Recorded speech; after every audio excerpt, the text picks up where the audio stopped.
On an internal combustion engine, the more fuel you can cram in and effectively burn, the more power you're going to make. So let's look at the fuel system on a nitro engine.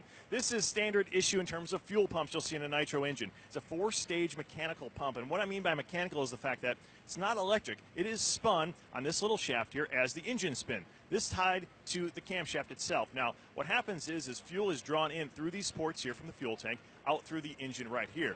As you can imagine, this big pump puts out big pressure. They'll run about 600 psi in a nitro car and put out capable of 116 gallons of fuel a minute. That is a ton. Now let's look at a production fuel pump in comparison. This is out of a 2018 ZL1 Camaro. Well, this thing puts out 1.3 gallons per minute. It too, though, a mechanical pump, but it only has to handle 650 horsepower. Now, the way it is injected to the engine, through these injectors right here. In a ZL1, they've got 8 of these injectors directly ported into the cylinder head.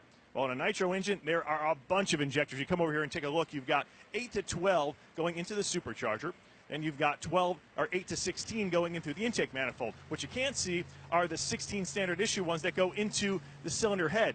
32 to 44 injectors depending on how they run these cars. Now let's talk about fuel economy, right? ZL1 Camaro, when you're getting aggressive, you're getting in that throttle, about 14 miles per gallon. Well, a nitro car, you're going to go through about 14 gallons, 1,000 feet, and if you do the math, carry the one, that's 74 gallons per mile.